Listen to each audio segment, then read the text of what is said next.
Masih ingat cerita dalam kitab Durratun Nasihin? Saya ulang lagi cerita ini untuk sugesti. Ada buajingan tengik pernah membunuh 99 orang. Satu saat hidayah datang kepadanya, terniat ingin bertaubat. Dicarinya seorang ustadz. Ketemu ustadz kepala ngajar. Ustadz, ya, apa? Saya mau taubat. Diterima apa tidak taubat saya? Emangnya dosa kamu apa? Saya pernah membunuh 99 orang, ustadz. Ustadznya melotot. Wih, banyak amat. Enggak segampang itu nyawa hak prerogatif Allah. Cuma Allah yang berhak ngambil. Membunuh tanpa alasan yang benar dosa besar. Dosamu kelewat banyak, mas. Enggak bisa. Dia vonis lebih dulu kayak surga milik bapak moyangnya. Ini preman kita pikir ini ustadz saya niat baik-baik kok ngomongnya enggak enak. Daripada 99 tanggung, saya lempengin aja nih urusan. Dibabat lagi ustadz, tamat, selesai, pas, cepet. Niat taubatnya masih terus.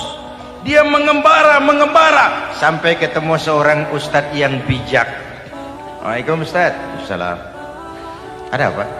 Ustadz, saya mau taubat, diterima apa enggak sih? Oh, sebelum mentari terbit dari sebelah barat, sebelum napasmu sampai di tenggorokan, Allah akan menerima taubatmu. Boleh jadi dosamu besar, tapi ampunan Allah lebih besar dari dosamu. Begitu Ustaz. Iya. Cuman ngomong-ngomong dosamu apa sih? Ustaz, saya sih tadinya cuma bunuh 99 orang. Terus ada Ustaz ngomongnya nggak enak, jadi saya cukupin 100. Oh, taubatmu diterima asal benar-benar. Cuma begini saja, kampungmu kampung brengsek tuh, lingkunganmu nggak sehat. Kalau kau pulang ke sana lagi, niat taubatmu bisa lentur dan luntur. Kamu pindah saja, hijrah ke kampung lain yang lebih baik. Baik Ustaz, terima kasih. Wah, ngepak koper, pindah. Belum sampai ke kampung yang dituju, ajal datang merenggut nyawa. Ketika ruh keluar dari jasad, ini malaikat rahmah dengan malaikat azab rebutan. Kata malaikat rahmah, ini jatah saya. Orang ini sudah taubat, tempatnya di surga.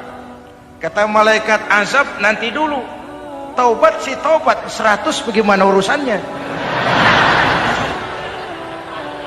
Bertengkar. Akhirnya Allah mengutus malaikat Jibril, kau adili. Kata Jibril, ukur sajalah mana yang lebih dekat, kampung yang dituju atau kampung yang ditinggalkan.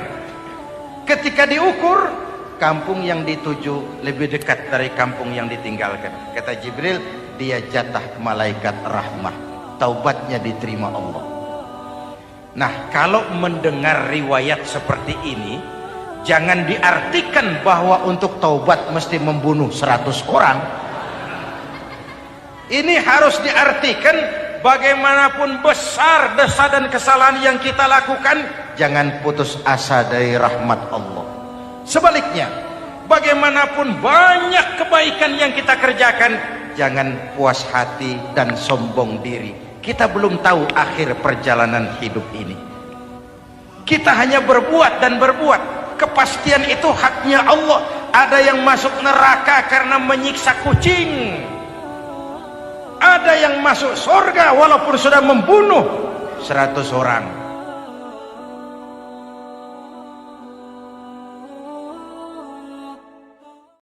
Belum pernah Allah menciptakan makhluk seindah manusia, sesempurna manusia.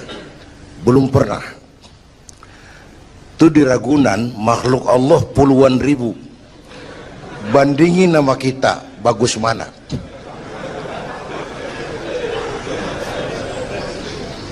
Ada makhluk Tuhan tuh yang disebut malaikat, diciptakan dari cahaya, immaterial, dan karena itu tidak perlu material. Malaikat diberikan akal tapi tidak diberikan nafsu. Kalau malaikat selalu benar, nggak istimewa. Kalau malaikat nggak pernah salah, wajar. Nggak ada yang bikin mereka salah. Material nggak perlu, seksual nggak perlu, sama duit budek, sama perempuan kagak open. Malaikat. Sebaliknya ada makhluk Allah yang namanya binatang, diberikan otak tapi tidak diberikan akal. Mereka hanya diberi nafsu. Sapi kalau dia melihat rumput, nggak usah nanya ini rumput halal apa haram, nggak usah. Ayam jago kalau sudah datang syahwatnya, nggak usah nengok ini banyak orang apa enggak, nggak usah. Dan itu wajar binatang. Nah yang ketiga kita manusia, makhluk paling komplek, diberi akal, diberi nafsu. Tiap hari sejak bangun tidur sampai tidur kembali terjadi pergolakan perjuangan antara bisikan akal dan nafsu. Kadang akal menang, kita naik jadi malaikat, cuman potongannya manusia. Kadang nafsu menang, kita turun lebih kayak binatang, bahkan lebih rendah daripada binatang, lebih buas daripada binatang. Buas-buasnya sapi, makanannya cuma rumput. Manusia kalau sudah puas itu aspal, kabel telepon, minumnya solar,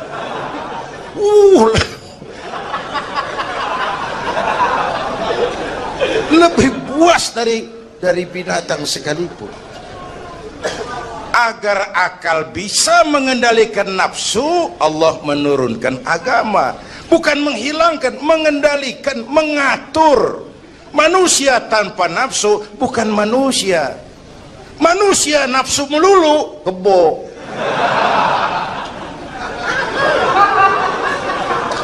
Islam nih, agama nih nggak ngilangin nafsu, ngatur supaya sesuatu pada tempatnya. Jangankan hidup berkehidupan, pakai kopiah saja mesti ada caranya tuh. Ya, ada cara. Ceramah ya gini, dagang miringin dikit, main gaple begini.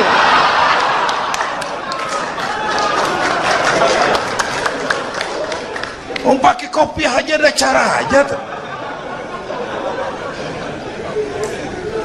Mengendalikan nafsu itu ditempatkan pada tempatnya, bukan menghilangkan nafsu.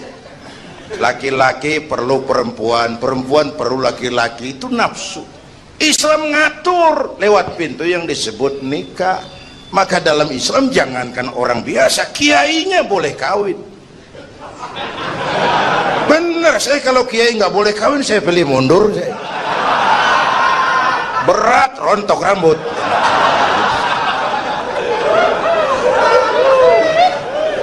Ngatur.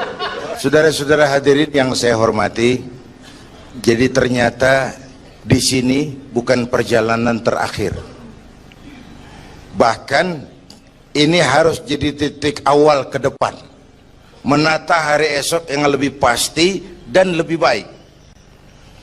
Pertama, jangan pernah terniat kita akan kembali ke sini lagi. Jangan pernah terniat bahwa kita optimis, itu harus. Bahwa kita semua punya salah, itu pasti. Nih, saya nih, Zainuddin nih, kalau mengharap masuk surga pakai amal yang saya kerjakan sendiri, roman-romannya tipis harapan. Bener. Sholat saya berapa banyak saya tahu, sedekah saya berapa duit saya tahu, sholat saya berapa banyak saya tahu. Terus saya baca sejarah, Nabi Adam dosanya atu, makan buah khuldi. Nabi Adam dosanya atu, dikeluarin dari surga. kita dosa banyak, pengen masuk. Kan kagak nyambung nih, nggak nyeklek nih. Untung Allah itu bukan Tuhan pendendam. Allah itu ramah dan penuh rahmah. Manusia, dosamu banyak, coba kau lihat rahmatku jauh lebih banyak. Manusia, dosamu besar, lihat ampunanku jauh lebih besar. Kau nangis di hadapanku, aku senyum melihatmu. Kau berjalan menujuku, aku lari menyambutmu. Sini manusia, sini. Itu yang bikin kita optimis. Allah ramah dan penuh rahmah. Tuhan kita bukan Tuhan pendendam. Jangankan kita nih yang ada dalam Dorotan apa Riyadhus Shalihin itu kan riwayat lama. Ada mbahnya bajingan, tengik lagi. Ini pernah membunuh 99 manusia, 99 orang dibunuh. Bayangin, satu hari datang hidayah, ada keinginan taubat kembali. Berangkat dia cari ustadz mau menyatakan taubat. Yang ditemuin ustadz belum tapi mateng, masih mengkel. Assalamualaikum ustadz. Salam. Kenapa ustadz? Saya mau nanya, apa? Saya mau taubat, bisa nggak sih? Emang dosa ente apa? Saya pernah bunuh 99 orang ustadz.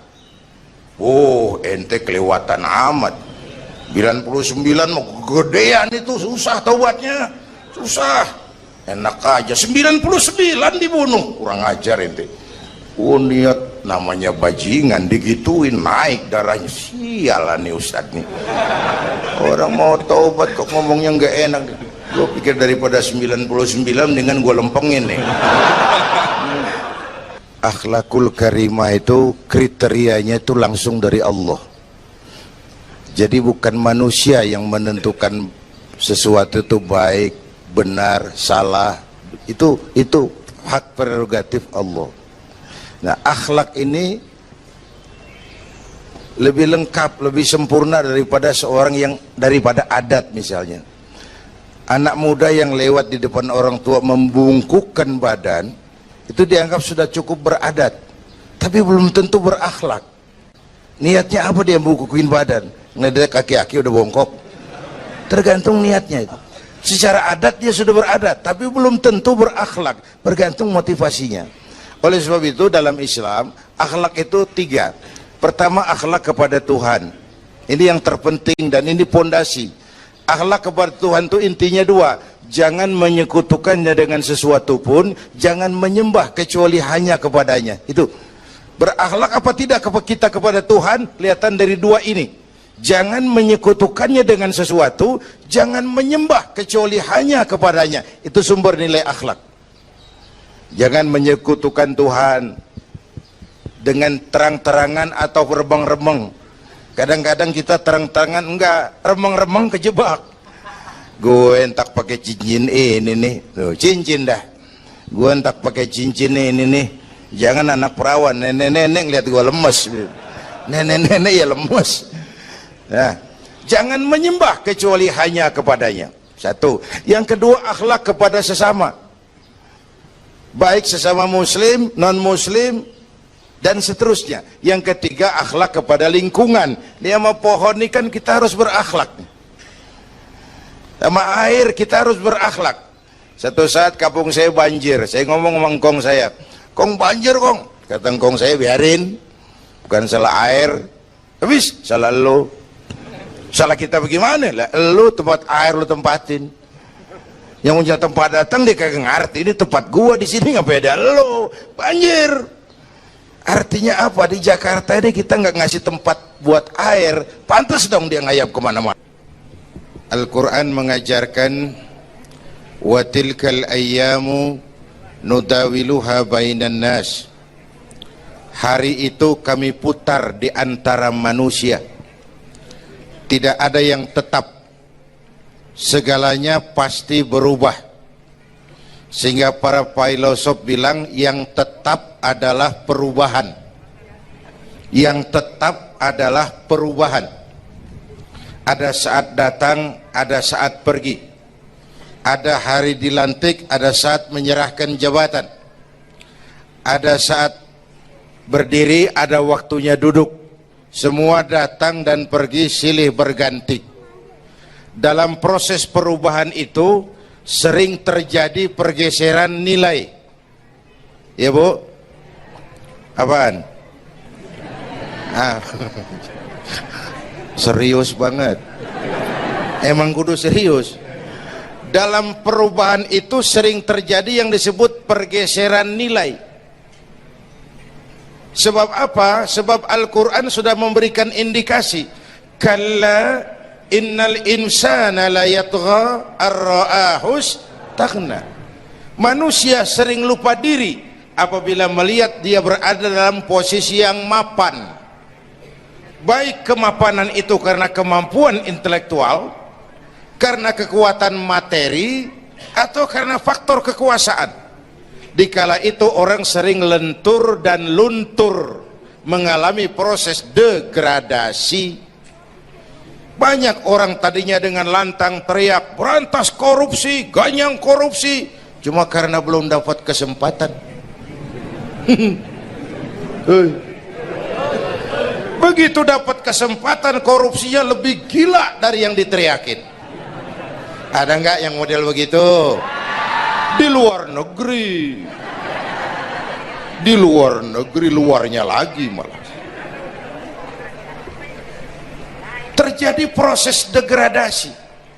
Makanya saya sih ngarepin ini menteri-menteri kabinet baru kayak yang kemarin dilantik, DPR baru, saya ngarepin waktu dilantik tuh baca doanya nawaitu sauma godin. Niat puasa dulu deh. Ini negara lagi kurang tapi bagus, ekonomi masih gonjang ganjing, rakyat masih Senin Kemis. Nawaitu sauma godin dulu deh. Nunda dulu, nunda tempe boleh abis maghrib. Nunda entaran. Tahu boleh abis maghrib. Menteri mau naik mobil mewah boleh, ntar kalau ekonomi udah mendingan, rakyat napasnya udah pada lega. Nawaitu saum, ini malah dilantik malah Allahumma lakasumtu. Doa buka puasa yang dibaca habis rakus semua jadi.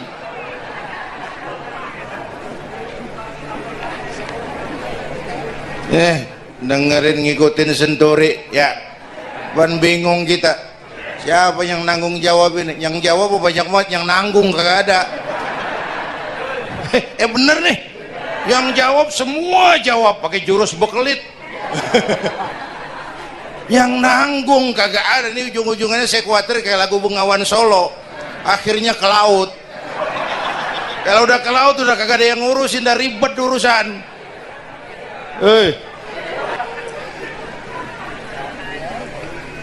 Kita ini sekarang banyak yang merasa pinter tapi tidak pinter merasa. Akibat era informasi kita banyak tahu tapi nggak tahu banyak. Coba dong, siapa aja ngomong apa aja diomongin, begitu dia dalemin gue juga katanya. Banyak tahu tapi nggak tahu banyak. Merasa pinter tapi nggak pinter merasa. Orang tuh kalau merasa pinter yang timbul keangkuhan, tapi kalau pinter merasa yang timbul kebijakan. Ayolah, nah itu sama godin sebentar kok, nunggu maghrib deh. Kalau ekonomi udah beres, rakyat hidupnya udah rada mapan, itu menteri mau pakai mobil mbahnya mewah, masa bodo amat. Ya, dong menteri-menteri di Inggris harga mobil dinasnya 200 jutaan, padahal Inggris yang bikin Rolls Royce, Inggris bikin mobil Bentley, Inggris bikin mobil Aston Martin. Aston Martin itu merek parfum apa mobil pakai? Hah? Merek parfum apa mobil? Merek mobil bang. Itu Aston Martin yang dipakai James Bond itu. Oh iya iya, punya pakai? Gue juga katanya.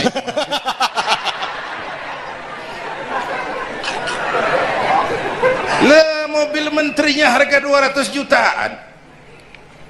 Menteri-menteri Malaysia pakai mobil Proton Saga, produknya sendiri. Kita 1,3 miliar. Ada, mudah-mudahan mobil dinas baru ini bisa meningkatkan kinerja saya, kata seorang menteri. Dodol. Apa hubungannya mobil mewah sama kinerja? Apa hubungannya mobil mewah sama kinerja? Kalau memang mental bajai, biar naik Mercy juga selandang-selandang nggak karu-karuan. Mental. Dan ini saya mau bicara, kita perlu stabilitas temperatur batin atas terjadinya perubahan yang membawa pergeseran nilai. Kita harus kayak ikan di laut. Ibu tahu ikan di laut? Tahu? Itu katanya ikan di laut udah Kristen semua. Sebab yang paling gedenya paus.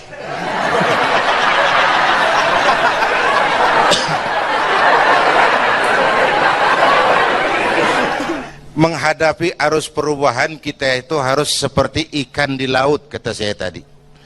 Ikan di laut biar 3 tahun berendam di air asin nggak ikut jadi asin tuh ya. Kenapa? Karena dia hidup. Ikan yang hidup 3 tahun berendam di air asin nggak ikut asin. Tapi begitu dia mati, ikan mati mah bagaimana keadaan? Digarmin asin, diasemin asin. Ikan mati. Orang yang jauh dari agama jiwanya mati. Kalau jiwanya mati gampang diasem garmin lingkungan. Dekat sama ustadz kalem kayak ustadz. Dekat sama tukang mabuk teler aja lagi. Gue sih bagaimana yang nyamper aja gue mah. Gampang diasem garmin lingkungan. Tapi orang yang jiwanya hidup, silakan buka tempat pelacuran di samping rumah saya, pantang saya ikut. Silakan buka tempat judi di depan rumah saya, nggak bakalan saya ikut. Silakan buka minuman keras di belakang rumah saya, nggak bakalan saya ikut. Jiwanya hidup. Dan jiwa akan hidup kalau agama hidup di hati kita. Kita tidak bisa menghindari perubahan. Kita tidak bisa menghindari arus persaingan. Sekarang ini jangankan dagang, jadi kiai juga kalau nggak sanggup bersaing. Ini bahasa kasar tapi jujur. Curhat. Karena sekarang orang hidup di zaman banyak pilihan. Pergeseran nilai pastilah terjadi. Dulu tahun 60-an Betawi ini sebelum listrik masuk desa, asal sore habis maghrib kita jalan masuk kampung berasa banyak Islam tuh. Berumah sono anak muda lagi pada baca Yasin, belah sono yang sono lagi latihan barzanji, belah sono ibu-ibu mengempet ngapalin sifat 20. Dulu tuh masih rumah gelap, belum ada listrik ya. Anak muda lagi belajar huruf Al-Quran, alif dasa alif bawa alif dapan u a e u mim da sema ta dalapan ta lam dapan lu mata lu. Berasa. Nah, begitu masuk listrik, rumah pada terang, terjadi pergeseran nilai. Apa yang kita lihat? Televisi main gede-gedean. Ya, ya. Ngaku lu, ngaku. Suara Al-Quran sepi. Jangankan yang baca barzanji, yang apal sifat 20, yang baca Quran pun sepi. Ini pergeseran nilai. Dulu sosial kontrol tajam Pak, orang peduli sama lingkungan. Dulu, sekarang lu gue. Ya, ya. Dulu kalau ada anak gadis hamil di luar nikah, aib, malu selebar kampung. Sekarang makanan hari-hari. Benar-benar nih. Ibu-ibu lebih menghargai selingkuh daripada poligami. Ayo ngaku, ngaku. Yang bapaknya senyumnya lebar banget nih Pak. Yang bapak. Terjadi pergeseran nilai. Nah, kita ingin pergeseran nilai itu yang positif, bukan yang negatif. Nah, supaya bisa kita harus punya filter. Ini kan abad entertain Pak. Orang pandai membangun pencitraan sekarang ini. Karena rakyat kita, umat kita ini kan sekarang kayak daun kering Pak, gampang dikumpulin, susah diikat, berisik, gampang dibakar, cepat heran, gampang kagum. masyarakat mall. Nih ibu-ibu nih, coba asal ada mall baru rame-rame aja berangkat. Belah sono buka rame-rame dia ke sono, kagak belanja, numpang heran doang. Ke sono heran, kemari kagum. Ini dimanfaatkan oleh ahli entertain, pandai membungkus, membangun opini, membangun pencitraan. Maka kita harus punya filter menghadapi arus perubahan, harus punya stabilitas temperatur batin. Apa konsepsi dasarnya? Agama, Bu. Kekuasaan kalau jatuh ke tangan orang beriman aman. Ilmu kalau jatuh ke tangan orang beriman manfaat. Harta kalau jatuh ke tangan orang beriman manfaat, rahmatan lil. Tapi kekuasaan jatuh di tangan orang yang jauh dari iman, Fir'aun kan dulunya cuman raja bang, cuman kelamaan jadi raja nggak ada yang nandingin, akhirnya lupa daratan, ngaku jadi Tuhan. Ana rabbukumul a'la, aku Tuhanmu yang paling tinggi katanya. Dihadapi oleh Musa. Dulu mah adu sihir, sekarang pan adu konsep. Itu cuman beda versi aja. Dulu adu sihir, sekarang adu visi dan misi. Polanya sama, begitu orang tuh dikenal dari visi dan misinya. Akhirnya Fir'aun mengangkat diri jadi Tuhan, ditenggelamkan di Laut Merah. Begitu udah cengap-cengap napas sampai tenggorokan, baru amantu bi Rabbi Musa wa Harun. Aduh, kalau begini saya juga percaya sama Tuhannya Musa. Udah mau mati, walaikal maut, gemes banget, dikedukin lumpur, dijubulin, mampus loh. Kemarin kemana, udah gini hari baru beriman. Kekayaan kalau jatuh di tangan orang yang jauh dari iman, yang muncul korun, lupa diri, lupa daratan, masuk dalam kategori kalla innal insana la yatgha ar-ra'ahus tagna. Maka dalam pada itu kita bersyukur Majelis Ulama memberikan fatwa yang berkenaan dengan perubahan-perubahan yang terjadi di tengah-tengah kita, supaya kita ini punya pagar, supaya kita punya benteng ada yang kita pegang. Dan yang memberikan fatwa juga Majelis Ulama, bukan seorang tuh, majelis, lalu terdiri dari berbagai macam proses pertimbangan. Nggak sembari ngelamun di bawah pohon jambu tuh nyusun fatwa tuh. Saya perlu sampaikan ini sebab orang kan harus hati-hati. Memang ada hadis, barang siapa yang berijtihad lalu ijtihadnya benar dapat 2 pahala, kalau ijtihadnya salah dia dapat 1 pahala. Manijtahada, man di sini bukan lil itlaq, bukan siapa saja, barang siapa lalu siapa saja, nggak beres urusan.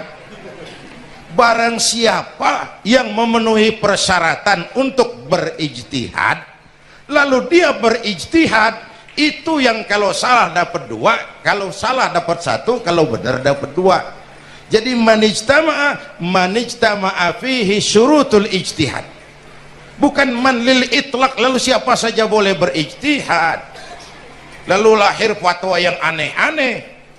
Tetapi sungguh pun demikian, fatwa Majelis Ulama itu tidak bersifat mengikat. Ini yang bijaksananya.